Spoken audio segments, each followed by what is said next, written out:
ഏവർക്കും ഉബുണ്ടു ജാലകത്തിൻ്റെ മറ്റൊരു വീഡിയോയിലേക്ക് സ്വാഗതം. സ്പാർക്കിൽ പ്രോപ്പർട്ടി റിട്ടേൺസ് ജനുവരി 1 മുതൽ ജനുവരി 15 വരെ ചേർക്കാനായിട്ടുള്ള സമയമായിട്ടുണ്ട്. എങ്ങനെയാണ് വെബ്സൈറ്റിലൂടെ ഇത് ചെയ്യുക എന്നുള്ളതാണ് ഈ ഒരു വീഡിയോയിലൂടെ പറയാനായിട്ട് ഉദ്ദേശിക്കുന്നത്. അതിനായി ആദ്യമായി നമുക്കൊരു ഗൂഗിൾ ക്രോമിലേക്കോ അല്ലെങ്കിൽ ഏതെങ്കിലും ഒരു വെബ് ബ്രൗസർ തുറന്നതിന് ശേഷം നമുക്കതിലേക്കൊന്ന് ലോഗിൻ ചെയ്യാം. സ്പാർക്ക് എന്ന് സെർച്ച് ചെയ്യുന്നു. സെർച്ച് ചെയ്യുമ്പോൾ വരുന്ന ആദ്യത്തെ റിസൾട്ടിലേക്ക് കിടക്കുകയാണ്. ഇതിലെ യൂസർ ഐ ഡിയും പാസ്വേഡും. യൂസർ ഐ ഡി എന്നുള്ളത് പെൻ നമ്പർ തന്നെയാണ്. പാസ്വേഡ് 1 മാസം കഴിയുമ്പോൾ അത് എക്സ്പയർഡ് ആകുമെന്നുള്ളതുകൊണ്ട് ഓരോ തവണയും നമുക്കിത് റീസെറ്റ് ചെയ്യേണ്ടതായിട്ട് വരുന്നു. അതിന് ഫോർഗോട്ട് പാസ്വേഡ് എന്നുള്ളതിൽ ക്ലിക്ക് ചെയ്യുന്നു. ക്ലിക്ക് ചെയ്തതിന് ശേഷം ഇവിടെ പെൻ നമ്പർ നൽകുന്നു. പെൻ നമ്പർ നൽകിയതിന് ശേഷം എൻ്റർ കീ പ്രസ് ചെയ്യുകയാണെങ്കിൽ ഡേറ്റ് ഓഫ് ബർത്തും ഇമെയിൽ അഡ്രസ്സും നൽകാനായിട്ട് ഉള്ളൊരു വിൻഡോ ആണ് വരുന്നത്. ഇതിൽ സ്പാർക്കിൽ എങ്ങനെയാണോ ഡേറ്റ് ഓഫ് ബർത്തും ഇമെയിൽ അഡ്രസ്സും നൽകിയിരിക്കുന്നത് അത് തന്നെയാണ് കൃത്യമായിട്ട് ഇവിടെ നൽകേണ്ടത്. ഇമെയിൽ ഐ ഡിയും നൽകിയതിന് ശേഷം സബ്മിറ്റ് എന്നതിൽ ക്ലിക്ക് ചെയ്യുക. കൃത്യമാണ് എങ്കിൽ please verify your mobile number is correct OTP എന്നൊരു മെസ്സേജ് വരുന്നു. അതിന് ശേഷം മൊബൈൽ നമ്പർ അവിടെ നമുക്ക് കാണാനായിട്ട് കഴിയുന്നു. അതിൻ്റെ റൈറ്റ് സൈഡിൽ കാണുന്നു വെരിഫൈ എന്നതിൽ ക്ലിക്ക് ചെയ്യുന്നതോടുകൂടി ഫോണിലേക്ക് OTP വരുന്നു. ആ OTP നൽകിക്കൊണ്ട് നമുക്ക് പാസ്വേഡ് റീസെറ്റ് ചെയ്യാം. പാസ്വേഡ് റീസെറ്റ് ചെയ്യാനുള്ള ഓപ്ഷനിലേക്ക് വരികയാണ്. ഇവിടെ പാസ്വേഡ് സെറ്റ് ചെയ്യുമ്പോൾ ശ്രദ്ധിക്കേണ്ടത് ക്യാപിറ്റൽ ലെറ്ററും സ്മോൾ ലെറ്ററും ഉണ്ടായിരിക്കണം.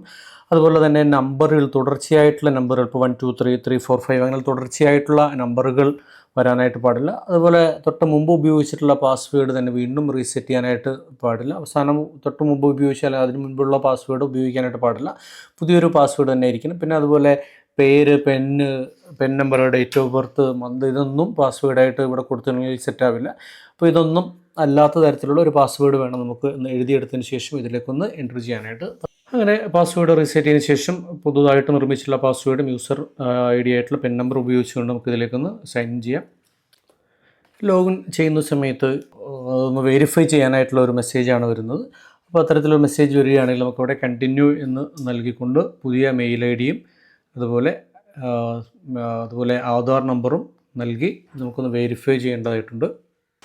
മെയിൽ ഐ ഡിയും അതുപോലെ ഫോൺ നമ്പറും നൽകി മെയിലിലേക്ക് വന്ന OTPയും ഇതിലേക്ക് നൽകി അത് വെരിഫൈ ചെയ്ത് കഴിയുമ്പോൾ വീണ്ടും ആധാർ ലിങ്ക് ചെയ്തിട്ടുള്ള മൊബൈലിലേക്ക് അത് വെരിഫൈ ചെയ്യുന്നതിന് വീണ്ടും ഒരു OTP വരുന്നതാണ്. അപ്പോൾ ഇത് ആദ്യഘട്ടത്തിൽ ഇതൊരു പക്ഷേ ചെയ്തിട്ടുള്ള ആളുകൾക്ക് ഇത് ഉണ്ടാവില്ല. നേരെ നമ്മൾ ഫോർഗോട്ട് പാസ്വേഡ് വെച്ച് പാസ്വേഡ് റീസെറ്റ് ചെയ്ത് കയറിയാൽ നമുക്ക് നേരെ പ്രോപ്പർട്ടി റിട്ടേൺസ് നമുക്ക് ചെയ്യാനായിട്ട് കഴിയും. അപ്പോൾ ഇത് ഒരു വെരിഫിക്കേഷൻ ചെയ്യാത്ത ആളുകളുണ്ടെങ്കിൽ മാത്രമാണ് ഈ ഒരു സ്റ്റെപ്പിലേക്ക് കടക്കുക. അങ്ങനെ ആ ഒരു വെരിഫിക്കേഷൻ പ്രോസസ്സ് കഴിഞ്ഞ് നമുക്കിനി പ്രോപ്പർട്ടി റിട്ടേൺസ് കൊടുക്കുന്നതിന് വേണ്ടി പ്രൊഫൈലിന് താഴെ പ്രോപ്പർട്ടി റിട്ടേൺസ് എന്ന് കാണാം. അതിലൊന്ന് ക്ലിക്ക് ചെയ്യുന്നു. അതിൽ ക്ലിക്ക് ചെയ്തതിന് ശേഷം ഇവിടെ ഗെറ്റ് സ്റ്റാർട്ടഡ് എന്ന് കാണാം.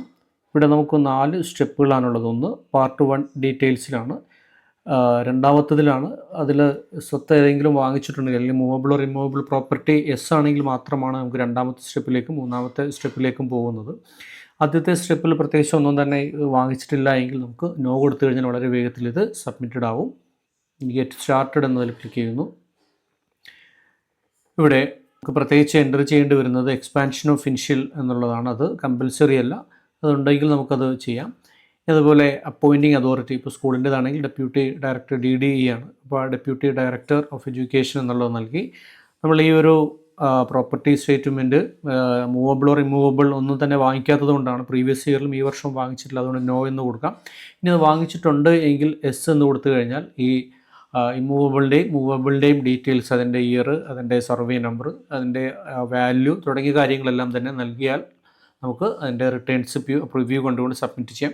ഇത് പ്രത്യേകിച്ചൊന്നും വാങ്ങിക്കാത്തതാണ്, മൂവബിളും വാങ്ങിച്ചിട്ടില്ല, ഇമൂവബിളൊന്നും തന്നെ വാങ്ങിച്ചിട്ടില്ല. അതുകൊണ്ട് നമുക്കിവിടെ നോ തന്നെ കൊടുത്ത് ഈ സർട്ടിഫിക്കേഷനിൽ ക്ലിക്ക് ചെയ്തിട്ട് കൺഫേം ചെയ്യുന്നതോടുകൂടി ഈ ഒരു പ്രോസസ്സ് അവസാനിക്കുകയാണ്. നമുക്കിവിടെ ജനറേറ്റ് അക്നോളജ്മെൻറ്റിൽ ക്ലിക്ക് ചെയ്തുകൊണ്ട് ഇത് ഡൗൺലോഡ് ചെയ്ത് എടുക്കാനായിട്ട് സാധിക്കുന്നതാണ്.